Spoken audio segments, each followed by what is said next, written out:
اعوذ باللہ من الشیطان الرجیم بسم اللہ الرحمن الرحیم۔ ناظرین و سامعین السلام علیکم۔ امید ہے آپ خیریت سے ہوں گے اور ہمارے ویڈیو سے مستفید ہو رہے ہوں گے۔ ناظرین، ہمارا یہ ویڈیو امام موسیٰ کاظم علیہ السلام کی گرفتاری اور وہ کن کن زندانوں میں قید رکھے گئے سے متعلق ہے۔ یہ ویڈیو آخر تک دیکھنے پر آپ کو اندازہ ہوگا کہ امام موسیٰ کاظم علیہ السلام کو کس حالت میں گرفتار کیا گیا اور ان پر کیا کیا ظلم و ستم روا رکھے گئے۔ تو آئیے چلتے ہیں اور دیکھتے اور سنتے ہیں۔ ناظرین، امام موسیٰ کاظم علیہ السلام کو سب سے پہلے 7 ذو الحجہ 179 ہجری میں زندان میں قید کیا گیا، جس کی تفصیل یہ ہے کہ سن 179 ہجری میں ہارون عباسی نے مکہ معظمہ کا سفر کیا اور وہاں سے مدینہ منورہ گیا۔ 1-2 روز قیام کے بعد کچھ لوگ امام موسیٰ کاظم علیہ السلام کو گرفتار کرنے کے لیے اس نے روانہ کیے۔ جب یہ لوگ امام علیہ السلام کے مکان پر پہنچے تو معلوم ہوا کہ امام علیہ السلام روضہ رسول پر ہیں۔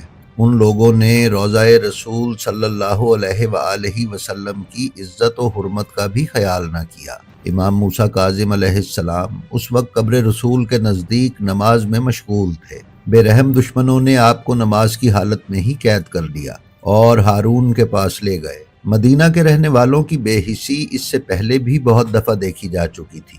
یہ بھی اسی کی ایک اور مثال تھی کہ رسول اللہ صلی اللہ علیہ وآلہ وسلم کا فرزند روضہ رسول سے اس طرح گرفتار کر کے لے جایا گیا کہ مدینہ کے مسلمانوں میں ایک بھی ایسا نہ تھا جو کسی طرح کی آواز بطور احتجاج بلند کرتا۔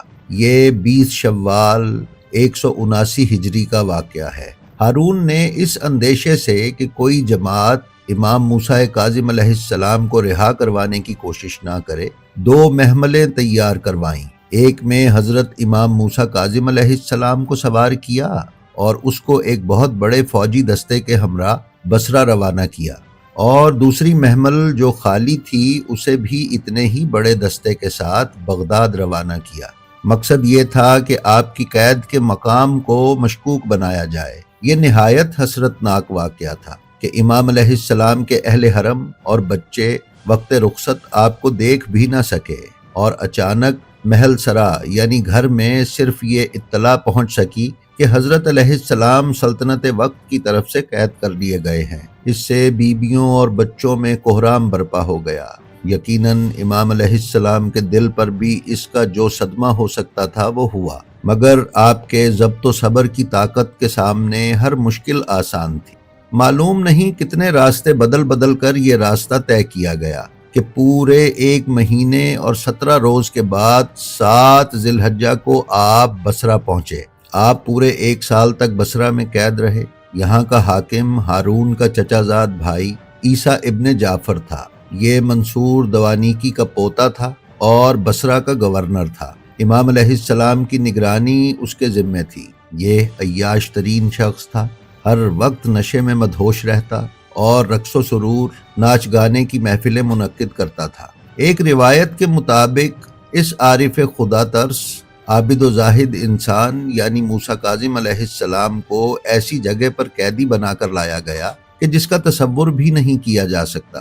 آپ کے کانوں میں ناچنے گانے والیوں کی آوازیں آتی تھیں، ایسی آوازیں جو آپ نے زندگی بھر نہ سنی تھی۔ ناظرین، 7 ذی الحجہ 179 ہجری کو امام علیہ السلام کو زندان بصرہ میں لایا گیا تھا، جس کے 3 دن بعد عید الاضحیٰ تھی۔ اس لیے لوگ خوشیاں اور جشن منا رہے تھے اور کائنات کا امام گھر اور بچوں سے دور بے بسی کی قید کاٹ رہا تھا۔ ناظرین، عیسیٰ ابن جعفر آپ کے روحانی کمالات اور کرامات دیکھ کر آہستہ آہستہ آپ کا مرید ہو گیا۔ وہ پہلے آپ کے بارے میں کچھ اور خیال کرتا تھا، سمجھتا تھا کہ امام موسیٰ کاظم علیہ السلام حکومت و سیاست کے لیے کوشاں ہیں، لیکن اس نے جب یہ دیکھا کہ امام علیہ السلام تو بہت ہی عظیم اور عبادت گزار شخصیت ہے، تو اس کے بعد اس کی سوچ یکسر بدل گئی۔ چنانچہ اس نے اپنے نوکروں کو حکم دیا کہ امام علیہ السلام کے لیے بہترین کمرہ مہیا کیا جائے۔ آپ کا غیر معمولی طور پر احترام کیا جانے لگا۔ ہارون نے اسے پیغام بھیجا کہ اس قیدی کا خاتمہ کر دے۔ عیسیٰ نے جواب میں کہا، میں ایسا ہرگز نہیں کر سکتا۔ بہتر یہ ہے کہ یہ قیدی مجھ سے واپس لے لیا جائے، ورنہ میں ان کو آزاد کر دوں گا۔ میں اس قسم کے عظیم انسان کو اپنے قید خانے میں نہیں رکھ سکتا۔ چونکہ وہ خلیفہ وقت کا چچا زاد بھائی اور منصور کا پوتا تھا، اس لیے اس کی بات میں وزن تھا۔ پھر حضرت امام موسیٰ کاظم علیہ السلام کو بغداد لایا گیا۔ یہاں پر فضل بن ربیع مشہور دروغہ تھا۔ امام علیہ السلام کو اس کے سپرد کر دیا گیا۔ اس پر تمام خلفاء اعتماد کرتے تھے۔ ناظرین، ہارون نے اس سے خاص تاکید کی تھی کہ امام علیہ السلام کے ساتھ کسی قسم کی نرمی نہ برتے، بلکہ جتنا ہو سکے ان پر سختی کی جائے۔ لیکن فضل امام کے معصومانہ کردار کو دیکھ کر پسیج گیا اور آپ کا عقیدت مند بن گیا۔ سختی کی بجائے نرمی سے پیش آنے لگا، زندان کے کمرے کو ٹھیک کیا اور امام علیہ السلام کو قدر سہولتیں فراہم کی۔ ادھر جاسوسوں نے ہارون کو خبر دی کہ امام موسیٰ کاظم فضل بن ربیع کے زندان میں آرام و سکون کے ساتھ زندگی بسر کر رہے ہیں۔ یوں محسوس ہو رہا ہے کہ زندان نہیں ہے بلکہ مہمان سرا ہے۔ ہارون نے امام علیہ السلام کو اس سے لے کر فضل بن یحییٰ برمکی کی نگرانی میں دے دیا۔ فضل بن یحییٰ بھی کچھ عرصے کے بعد امام علیہ السلام سے انس اور محبت کرنے لگا۔ ہارون کو جب اس کے رویے کی تبدیلی کی خبر ملی تو سخت غضبناک ہوا اور اپنے جاسوسوں کو بھیجا کہ جا کر معاملے کی تحقیق کریں۔